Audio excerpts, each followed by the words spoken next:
Vamos, irmãos, abrir a palavra de Deus em Gênesis 45.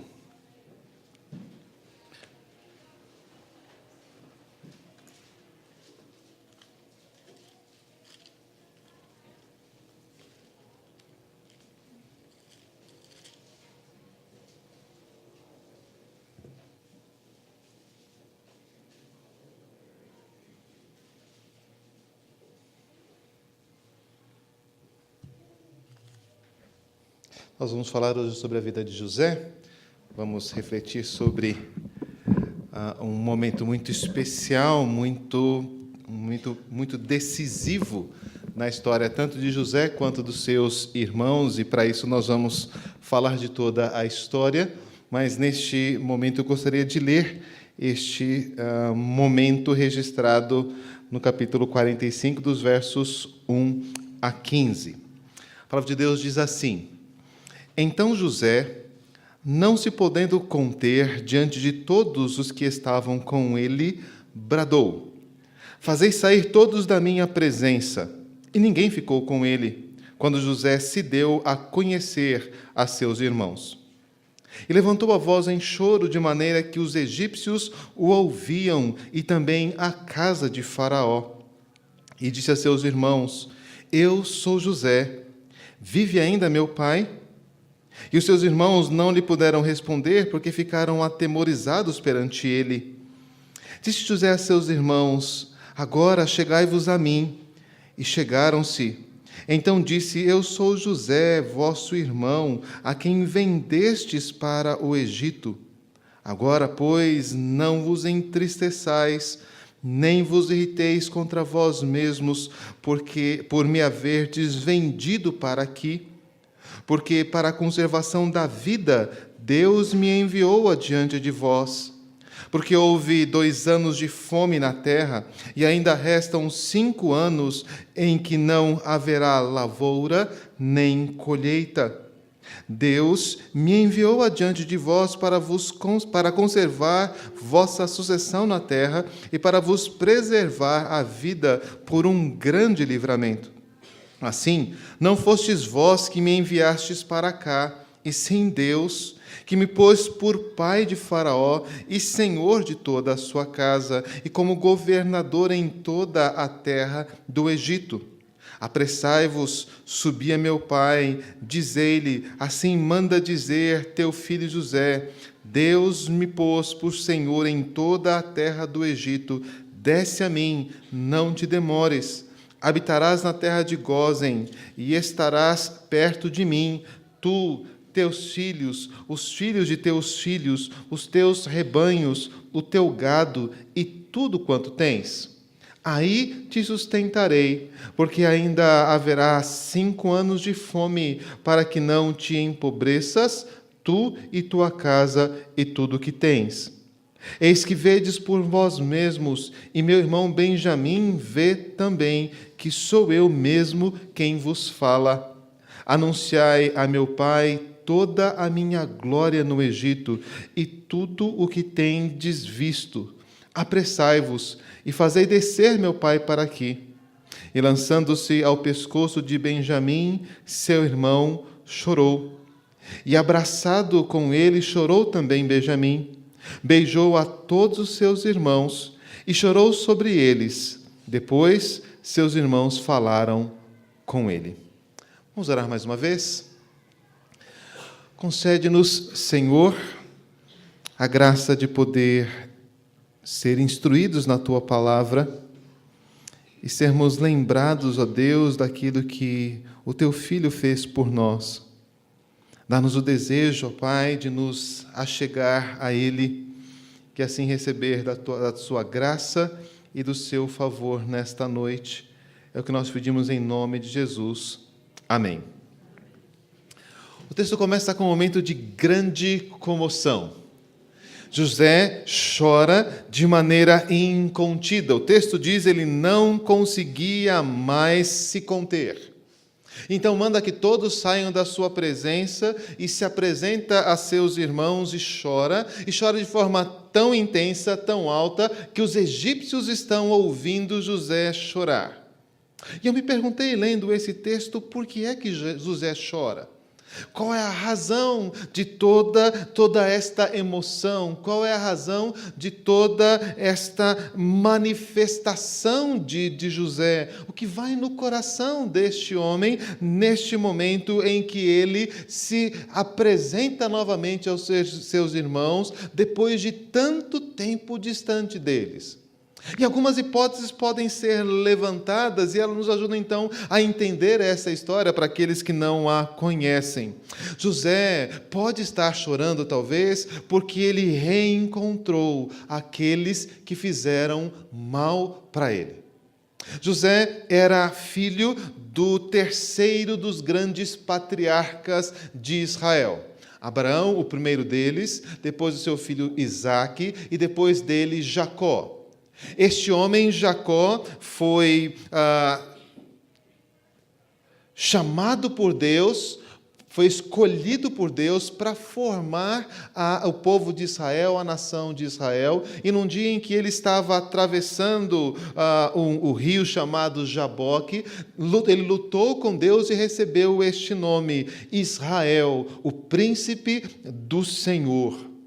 E a partir daquele momento, aquela família é designada como a família por meio da qual Deus fará cumprir a sua promessa. Jacó tinha uma grande quantidade de filhos.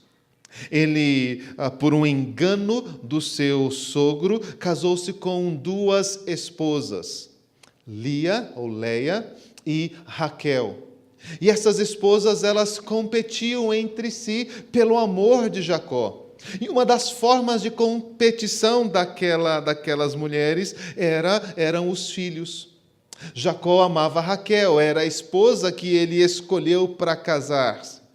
Foi enganado e casou-se também com Lia por uma estratégia, mas todo o seu favor e todo o seu carinho se manifestava em direção a uma das esposas, e Deus então fez com que Raquel se tornasse estéril, e para compensar Lia por aquela situação incômoda, lhe deu filhos.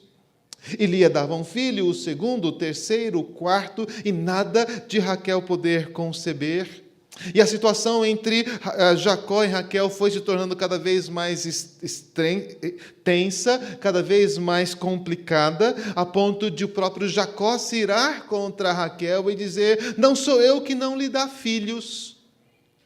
Mas depois de um longo tempo, finalmente Raquel consegue conceber, consegue ter um filho, e este filho tão esperado e tão desejado é José. Então, toda aquela tensão e todo aquele conflito dentro da família, de alguma forma, se dissipa. Mesmo entre as irmãs que competiam entre si, aquela família conseguiu se reajustar naquilo que fosse possível. Mas o texto começa a dizer que, por conta desta condição de filho esperado, da mulher amada lá no fundo, é que José era tratado com um privilégio em relação aos seus irmãos. Privilégio que aumentou quando Raquel teve um segundo filho, Benjamim, e morreu no parto deste menino. E então, os cuidados de Jacó para com José e Benjamim eram os mais intensos. Eles eram a lembrança da mulher que ele amava. E por isso, este privilégio fazia com que José não fosse colocado nos mesmos trabalhos, Benjamim bem mais novo, ainda bebê. Fez com que Jacó lhe desse roupas especiais. E José fazia questão de corresponder àquele privilégio dado ao seu pai, pelo seu pai, e vestia aquela roupa com orgulho, e costumava a denunciar os erros, denunciar as falhas, denunciar as coisas erradas que os seus irmãos faziam para o seu pai. E isso fez com que um ódio fosse crescendo dentro daquela família, foi fazendo com que os seus irmãos o odiassem, e foi fazendo com que cada vez mais eles se afastassem. Esse ódio cresceu mais ainda quando José, certa vez, apareceu contando um sonho. dizendo que ele tinha visto 11 feixes se dobrando, se curvando diante do seu feixe, dando a entender que os seus irmãos se curvariam diante dele. A coisa se agravou quando, num segundo sonho, 11 estrelas se curvam diante dele, e o sol e a lua também se curvam, e nesse caso até Jacó ficou incomodado com aquele sonho, como se ele e Lia, agora mãe de José, tivessem que também se dobrar diante dele. E o ódio então começa a crescer dentro daquela família, até que um dia esses 10 irmãos pensam em matar José. Ele vinha pelo campo com a sua túnica colorida, e então os irmãos dizem: lá vem o sonhador, vamos matá-lo, vamos aproveitar que o pai não está vendo, vamos mostrar que estamos longe, nós contamos uma história, dizemos que um animal pegou no campo, e ninguém nunca vai saber o que aconteceu com José. E quase fizeram isso, mas Rubem conseguiu convencer os irmãos a colocá-lo num poço enquanto discutiam, e enquanto estavam discutindo, veio uma caravana de midianitas que iria em direção ao Egito, e então pensaram, ao invés de matá-lo, vamos vendê-lo para o Egito. Assim nós nos livramos dele e não nos sujamos com o seu sangue. Ainda tiveram que contar a história triste para o pai, que acharam a túnica de José toda ensanguentada, e Jacó então teve uma das grandes tristezas da sua vida. Perdeu um dos seus filhos mais queridos, mais amado, e nunca se recuperou desta perda. No Egito, José foi vendido para um oficial de Faraó chamado Potifar. Ali, Deus o abençoava. Sobre ele estava a bênção da família da aliança. E tudo que José fazia prosperava, a ponto que Potifar entendeu dar todos os seus bens nas mãos de José, e fez de José como se fosse o governante da sua casa, de tal forma que todos os bens de Potifar prosperavam. Tudo corria bem, até que a mulher de Potifar resolveu seduzi-lo. Quis deitar-se com José. E José sabia que isto seria uma grande traição diante de Deus, diante do seu patrão, e mesmo não o traindo, mesmo resistindo, certa vez aquela mulher conseguiu arrancar as roupas de José. E assim conseguiu acusá-lo, de tal forma que o seu marido cancela todos os privilégios de José e manda-o para a prisão. Ali, ele foi reconhecido como alguém digno de confiança e ajudava o carcereiro a cuidar de outros presos.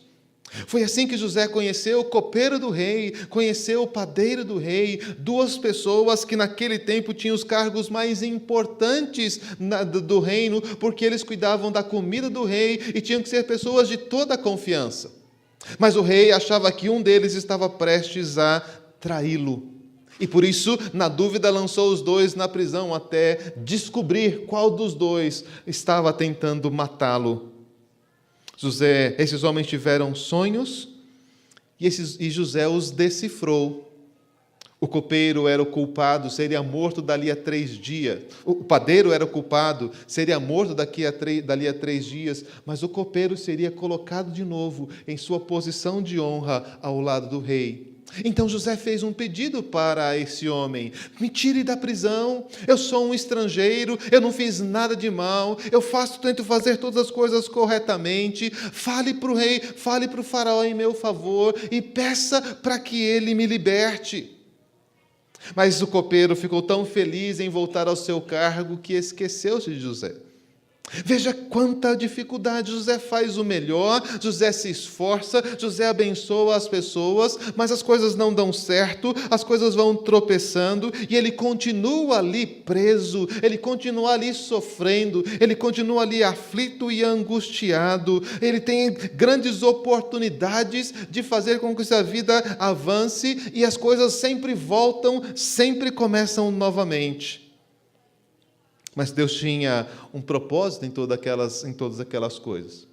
E depois de 2 anos, o faraó teve um esquisito sonho. 7 vacas gordas, depois 7 vacas magras, e vacas magras que comiam as gordas e continuavam magras. Aquele sonho perturbou muito o faraó. E então ele pediu ajuda aos seus conselheiros. O copeiro ali do lado ouviu e ele disse: eu conheci um homem na prisão. Eu conheci um homem naquela época que o Senhor desconfiou de mim e ele interpretou corretamente o sonho que eu tive. Quem sabe ele ainda esteja lá. E de fato José estava ainda lá preso. Foi levado à presença de Faraó. Interpretou aquele sonho, 7 anos de fartura, seguidos de 7 anos de extrema fome, de tal forma que ninguém mais se lembraria da fartura que teve. Aconselhou o rei: junte nesses anos de fartura, faça celeiros, se prepare para que os anos de fome não venham a destruir o Egito. Admirado da sabedoria de José, o faraó o tornou vice-rei do Egito. E deu a ele a incumbência de administrar aqueles 7 anos de fartura. Deu a ele a incumbência de reunir todos as sobras da produção naqueles anos em celeiros, construir celeiros de tal forma que quando viesse o tempo de fome, eles tivessem provisões. A maioria das pessoas não fez isto. E quando chegou o tempo da fome, tiveram que comprar de José, tiveram que comprar do faraó mantimento. E desta forma, Faraó se tornou o dono de todas as terras do Egito, aumentando grandemente o seu poder. As coisas estavam caminhando muito bem para José. Ele até havia se casado. Faraó lhe deu como esposa a filha de um dos sacerdotes, uma grande honra. E ali então ele vai ter 2 filhos, Manassés e Efraim. E esses nomes significam o estado de espírito de José nesse tempo. Ele diz: Deus me fez esquecer as aflições que eu passei do Egito e fez esquecer a casa do meu pai. As coisas estão indo bem. Eu já não lembro mais o tempo de desprezo, de dificuldade, o que os meus irmãos fizeram. Todas as coisas estão caminhando bem. Deus abençoou a minha vida e me colocou num lugar muito tranquilo e muito feliz. Até que uma caravana de famintos hebreus chegou ao Egito. E naquela caravana, ele reconheceu os seus odiosos irmãos. Toda a dor, todo o sofrimento experimentados daqueles 20 anos, 22 anos, segundo as contas, vieram à tona. Mágoas e ressentimentos que já estavam adormecidos, estavam até esquecidos, agora vieram novamente aos olhos de José. Os mesmos 10 irmãos que o venderam para o Egito estavam ali diante dele. Não puderam reconhecer por causa do tempo, não puderam reconhecer por causa das vestes egípcias, não puderam reconhecer porque ele lhes falava por meio de intérpretes. Até por uma questão de segurança. Essas mágoas, estes ressentimentos, eles podem ficar adormecidos por longo tempo, mas eles são como uma bomba, prestes a explodir dentro de nós, e nós sabemos bem o quanto essas coisas podem nos fazer mal, o quanto lembranças que são indigestas podem nos afetar. Mas se você ler a história de José depois com calma, você vai ver que não é por isso que José chora. O texto nem registra que ele chorou quando viu os seus irmãos. Ele não manifestou nenhum tipo de emoção ou raiva ao vê-los. Certamente havia dentro dele uma grande mágoa. Mas não é por isso que ele está chorando em Gênesis 45. Na verdade, o que José vai fazer inicialmente é maltratar seus irmãos. Ele se aproveita desta situação de privilégio e ele então chama os seus irmãos de espiões. Diz que eles estão ali para roubar o Egito e manda prendê-los a todos. Diz: vocês querem o mal no Egito e vocês deviam saber que não deveriam ameaçar assim a segurança deste país. Aqueles homens estavam simplesmente com dificuldades por causa da fome, se juntaram para encontrar algum lugar em onde comer, ouviram que no Egito havia comida, e eles que tinham riquezas já acumuladas no período dos patriarcas, foram então em busca disto. E aqueles irmãos se viram ameaçados, se viram presos, se viram acusados de traição, se viram acusados como inimigos, e então eles começam a discutir entre si. Começam a falar uns com os outros: o que estamos fazendo, o que está acontecendo? E então José começa a interrogá-los: quem vocês são? Não, nós somos filhos de um homem só, éramos 12 irmãos, um morreu, um outro é pequeno ainda, está com o nosso pai, nós somos pessoas simples, viemos buscar comida. Não, vocês são espiões. E os irmãos começam a discutir até que Rúben se levanta e diz: está vendo? Isso está acontecendo com a gente por causa daquilo que a gente fez com José. Aqueles irmãos não passavam só fome, aqueles irmãos não estavam só passando por dificuldade, eles estavam ali amargurados por 20 anos de culpa, vendo seu pai chorar, vendo seu pai se lamentar todos os dias por ter mandado José para o campo para procurar os seus irmãos, e ele nunca retornou. E eles começaram a discutir entre si: está vendo? José suplicou, José pediu para nós liberarmos, José pediu para que nós não fizéssemos nada com ele e nós não ouvimos. É por isso que isso está acontecendo conosco. Quando José ouviu essa discussão, percebeu a difícil situação que os seus irmãos se encontravam. Viu-os aflitos, viu cheios de culpa e necessidade de ajuda. E aí sim, o texto diz que José chorou. Chorou de forma contida.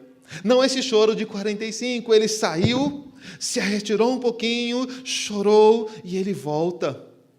Volta agora com uma grande dúvida: o que fazer? Como tratar? Será que eles tinham mudado? Será que eles eram pessoas diferentes agora? E seu pai e seu irmão estão vivos? Ele não pode deixá-los na fome, ele sabe que tem 5 anos de fome para frente. José sabe que precisa fazer alguma coisa para a sua família, mas como saber que os irmãos são pessoas diferentes? José viu seus irmãos cheios de aflição e culpa e chorou.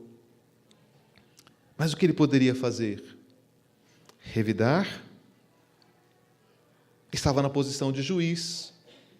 Podia vingar-se, podia lançar na culpa, aproveitar aquela culpa e dizer: é isso mesmo, vocês viram eu chorando, viram eu clamando e vocês não me atenderam.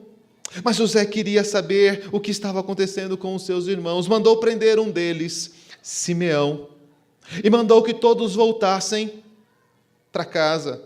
E disse para eles: vocês só podem voltar aqui se vocês trouxerem seu irmão mais novo.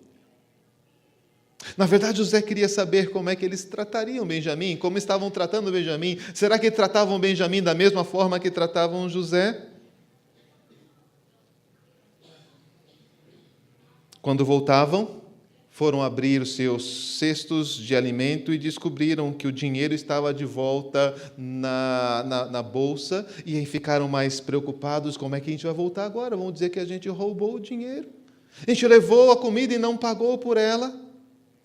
E a angústia entre eles foi grande, porque eles chegam diante do pai e diz: pai, aconteceu isso, cadê Simeão? Simeão ficou preso. Como é que você deixaram Simeão? O homem lá no Egito falou que a gente era espião e perguntou do Senhor, perguntou do nosso irmão, e ele disse: a gente só pode voltar lá se nós levarmos o nosso irmão menor. Por que vocês disseram que vocês têm um irmão? Já não basta o que vocês fizeram com José? Vocês querem que eu perca um outro filho? Rúben até tentou convencer o pai: pai, fica com os meus filhos, se acontecer alguma coisa você os mata. Ah, como é que é? Eu vou matar meus netos, Rúben? Que história é essa? Não, vocês não vão para o Egito, não vão, esqueçam isso. Mas a fome não passava. O alimento acabou e Jacó diz: vão lá para o Egito, peçam, vão comprar mais comida. E Judá lembra: pai, a gente não pode voltar. O homem do Egito diz que vai prender a todos nós se nós não levarmos Benjamim. E com muito custo Jacó então aceitou aquilo, mandou o dinheiro de volta da primeira compra, mandou o dinheiro para a segunda compra, peçam desculpas a este homem no Egito, peçam desculpa a esse senhor no Egito, mas traga de volta os seus irmãos, traga de volta Benjamim. Quando chegaram de volta, José os tratou muito bem. Ele reencontrou-se com seu irmão, que há tanto tempo ele não via. Chamou-os para um jantar na sua própria casa, e quando ele viu Benjamim, o texto diz que José chorou novamente. Chora de afeição, chora poder reencontrar com os seus irmãos, chora de saudade, mas novamente o texto diz que é um choro contido. Ele sai por algum tempo, chora, recompõe-se e entra novamente. Janta com os seus irmãos e os despede. Chama Simeão, tira da cadeia, manda-os de volta. Mas José precisa saber o que está acontecendo com os seus irmãos e monta uma outra estratégia. Além do dinheiro em cada saco, peguem o meu copo de prata, o meu copo especial, e coloquem na bolsa de Benjamim. E quando os irmãos de José estavam voltando, felizes, todos reunidos novamente, prontos para voltar para a sua vida em casa, chegam os guardas de José e dizem: por que vocês trataram assim mal o meu senhor? Ele que tratou vocês tão bem, vocês não sabem que um homem, na posição dele, tem pessoas que podem adivinhar por ele? Um de vocês roubou o copo de prata. E aí os irmãos dizem: nenhum de nós roubou. E se alguém roubou, pode matar, e nós todos vamos ser escravos de Faraó, vamos ser todos escravos deste homem do Egito. Os guardas falam assim: não, orientados por José, ele diz: não, todos vocês podem ir embora, só aquele que roubou é que voltará e se tornará servo do meu senhor. Ao vasculhar a bagagem, encontram então o copo na bolsa de Benjamim. E aí então a situação se torna bastante complicada. O que fazer? Deixar Benjamim para trás? Afinal, ele também é filho de Raquel, nem é nosso irmão direito. Mas como será o nosso pai? Nós já perdemos José, agora vamos perder novamente Benjamim. Quando então estão diante de José, a reação deles foi surpreendente. O próprio Judá, que tivera a ideia de vender José para o Egito, se oferece para ficar preso no lugar de Benjamim. Ele se sentia responsável pela morte de José e não podia permitir que Jacó perdesse o seu outro filho querido. É nesse ponto que nós chegamos no texto em que lemos. É nesse ponto em que nós vemos que José não consegue se conter mais e que então ele passa a chorar publicamente. José não está chorando pela aflição dos dias que ele passou. José não está chorando por compaixão dos seus irmãos. José não está chorando por raiva de ter reencontrá-los. Ele não está chorando nem por saudade de ter encontrado Benjamim. Todas essas coisas certamente mexeram com José, como mexem conosco, como certamente nos abalariam. Mas o que o texto coloca para nós, o que o texto indica para nós, é que as razões pelas quais José não consegue se conter é muito outra. José manda todos saírem, então se revela aos seus irmãos e diz: eu sou José, vocês me mandaram para o Egito, mas não fiquem tristes, nem se irritem contra vocês. Deus me mandou adiante de vocês para a conservação da vida. Várias vezes José vai repetir essa frase: Deus me enviou para o Egito. Sabe por que José chora? José chora porque ele entendeu o que Deus queria fazer na vida dele em todos aqueles acontecimentos. Em nenhum momento antes José diz isso. Mesmo no momento em que estava bem com o Egito, ele não disse: Deus me colocou aqui para me fazer bem. E no máximo que ele consegue entender é que Deus o fez esquecer-se das suas aflições, que Deus fez com que a sua dor e a dificuldade do seu coração ficassem para trás. Mas agora, ao ver o que estava acontecendo nos seus irmãos, ao ver o que estava acontecendo na sua família, ao olhar para as circunstâncias onde ele estou, ele diz: agora eu entendo. Eu sei porque meu pai me tratou diferente, eu sei porque houve ódio entre nós, eu sei porque eu fui vendido para o Egito, eu sei porque eu fui preso na casa de Patifar, eu sei porque o copeiro esqueceu de mim. Não foi para que eu esquecesse das minhas aflições, foi para que a família de Jacó, foi para que os filhos de Jacó, foi para que os netos de Jacó não perecessem durante a fome. José chora porque ele entendeu que a sua vida estava sendo dirigida por Deus. Ele entendeu que Deus tem planos e projetos que nós não conseguimos visualizar. Ele sabe, ele compreendeu que os caminhos que são colocados diante de nós, normalmente são caminhos dos quais nós não conseguimos entender as razões. Mas há um propósito, há uma razão, tanto para as nossas alegrias, quanto para as nossas tristezas. E agora, ao reencontrar-se com os seus irmãos, e ao ver a necessidade deles, e ao ver que agora estão preocupados uns com os outros, José entende: nós ainda somos uma família. E Deus quer preservar a cada um de nós, até que a sua promessa feita a Abraão se cumpra.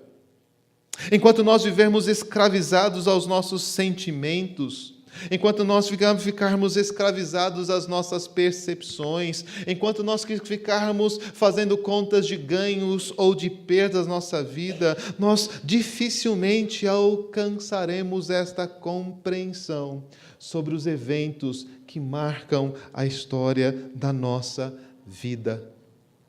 Deus está governando e dirigindo cada um de nós.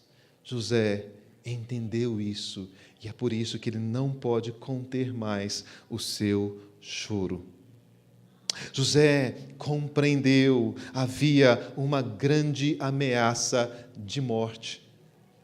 Ele chora porque o que está em questão não é se os seus irmãos são bons ou maus, se eles tratam bem uns aos outros ou não, se ele pode ou não vingar-se daquilo que os seus irmãos fizeram. Há alguma coisa muito mais importante acontecendo. Uma morte está se espalhando pelo mundo. Ainda há 5 anos de fome, e se vocês não tiverem a minha proteção, o meu cuidado, meu pai, meu irmão, meus filhos, meus sobrinhos, a família que Deus escolheu vai morrer e vai destruir a todos. E ele então diz aos irmãos: vocês não devem se culpar ou se irritar. Deus estava nos preparando para este momento, para que toda esta ameaça pudesse ser vencida por um grande livramento. Para que vocês tenham vida, para que meus pais tenham vida, para que os seus bens tenham vida, para que vocês possam passar por essa dificuldade e se tornar uma grande nação, e desta grande nação, então conquistar a terra que Deus havia prometido dar aos seus pais. O choro de José é o choro de alguém que diz: agora eu sei o que está acontecendo. Este choro de José nos dá uma grande quantidade de lições. Certamente nós poderíamos falar sobre as questões familiares, sobre as nossas mágoas, sobre os nossos sentimentos, sobre as nossas dores e tropeços na vida, sobre os pecados que cometemos e que precisamos perdão, e essa história nos ajuda a refletir sobre todas estas coisas. Mas eu quero chamar a sua atenção para alguma coisa muito mais importante que está acontecendo. O que está acontecendo aqui não é apenas a reconciliação de José com os seus irmãos. O que está acontecendo aqui é que Deus está promovendo o seu projeto, o seu plano de redenção da humanidade. Se aquela família morresse, nós não teríamos um Salvador. Porque é desta família e é deste Judá que descende Jesus Cristo, o nosso Senhor. E é por isso, então, que nós podemos comparar o choro de José ao choro de Jesus. Porque como José, Jesus foi traído e foi humilhado pelos homens, ele foi vendido pelos seus amigos, aqueles que deveriam estar ao lado dele foram aqueles que lhe fizeram mal, ele sofreu e padeceu injustamente, foi acusado de algo que não fez e morreu por pecados que não cometeu. É importante que nós observemos na história de José que, igualmente como José, Jesus viu a nossa necessidade, viu a nossa aflição, viu a culpa que sentimos pelos nossos pecados, viu a nossa incapacidade de prover segurança e salvação para a nossa família e veio em nosso resgate para nos trazer salvação. Ele é um juiz que tem poder de vida e morte sobre nós. Não podemos esquecer que Jesus pode a qualquer momento derramar sobre nós a sua ira e decretar sobre nós a morte eterna. Mas não foi isso que ele fez, embora tivesse todas as razões para fazê-lo. Jesus é aquele que foi enviado por Deus, que saiu do conforto do seu lar, do conforto do seu trono e da sua glória, do carinho e do cuidado do seu Pai, e veio sofrer agruras e dificuldades, veio sofrer a cruz pela nossa redenção. Então encontramos Jesus chorando. Jesus chora quando está chegando em Jerusalém e vê aquela cidade que tantas vezes resistiu o seu cuidado, aqueles que eram o seu povo e que tantas vezes o traíram, tantas vezes mataram os seus servos, os seus profetas, estavam prestes a fazê-lo mais uma vez. Jesus olha para Jerusalém e chora. Jesus chora diante da morte de Lázaro. Nesse mesmo período, Jesus chega diante de Lázaro, e embora soubesse que ia ressuscitá-lo em alguns momentos, em alguns minutos, ele vê a tremenda necessidade e dificuldade que os nossos pecados nos levaram, que a morte é uma realidade que nenhum de nós pode escapar, e diante do túmulo de Lázaro, novamente nós encontramos Jesus chorando. Mas nós não podemos esquecer, ainda que esses choros de Jesus sejam muito significativos como o de José, aquele brado que foi ouvido não apenas por aqueles que estavam em redor, mas que foi ouvido em todo o mundo, o Senhor Jesus clamando e chorando: Deus meu, por que me desamparaste? E aquele brado de vitória dado naquela cruz, quando todas as coisas estão realizadas e quando todo o propósito então da redenção é entendida, o Senhor Jesus grita novamente para que todos possam ouvir: está consumado. Porque José chora? José chora porque ele entende que Deus o escolheu para ser aquele que promoveria a redenção dos seus irmãos. O mesmo acontece com Jesus. que da cruz brada e chora e derrama o seu sangue, e ali ele dá a sua vida para poder dizer que todo aquele que nele crê também encontrará redenção. Há uma grande morte se espalhando em nosso redor. Não aquela relacionada à fome, não aquela relacionada aos perigos da cidade, não aquelas relacionadas às enfermidades e à doença, aquela relacionada aos pecados que estão marcando a nossa vida e que nos levarão para o inferno, a não ser que nós ouçamos o brado, o choro de Jesus, dizendo: todos os teus pecados estão perdoados. Por meio do Evangelho, Jesus se revela a nós, como José se revelou aos seus irmãos. Nem sempre nós o reconhecemos, ouvimos falar dele, sabemos do seu poder, da sua autoridade, mas quem ele é em relação a nós? Que vínculo nós temos com ele? Nós, de fato, pertencemos a ele? E assim como José fez com seus irmãos, está diante de nós o convite de Jesus que nos chama a se aproximar dele, a receber o seu abraço, reconhecendo os nossos pecados, reconhecemos que nós fizemos mal, reconhecemos que nós ofendemos a sua glória e que andamos por caminhos que não deveríamos andar, mas sabendo que o que ele está nos oferecendo agora é salvação.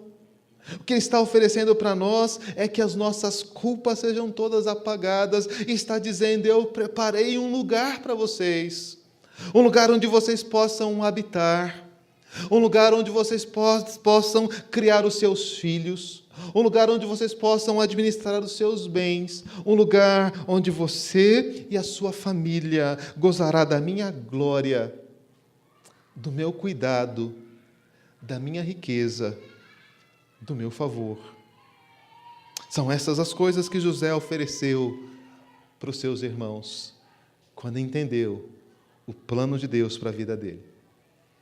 São estas as coisas que Jesus oferece para nós, porque ele sabe, ele tem consciência de que a vontade de Deus é que todos nós experimentemos a sua graça e da sua salvação. A pergunta agora é se nós abraçaremos a este Jesus e receberemos o seu beijo, e receberemos o seu cuidado, e receberemos a promessa de salvação. Se nós contaremos para os nossos pais, para os nossos filhos, para os nossos vizinhos, da glória deste Jesus e de tudo o que ele providenciou para a nossa salvação. Espero que este seja o desejo do seu coração. E eu espero que você saiba que José chora e que o Senhor Jesus chora, não por tristeza ou por pesar, mas ele chora por você, por mim, pela nossa redenção.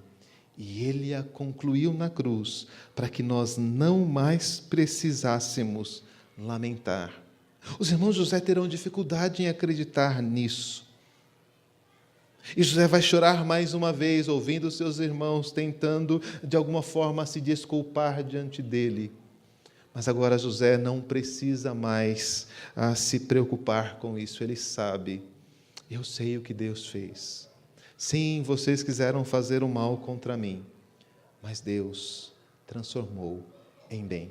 Que cada um de nós receba este bem e este cuidado que o Senhor Jesus conquistou para nós por meio do seu brado, do seu choro na cruz. Vamos orar?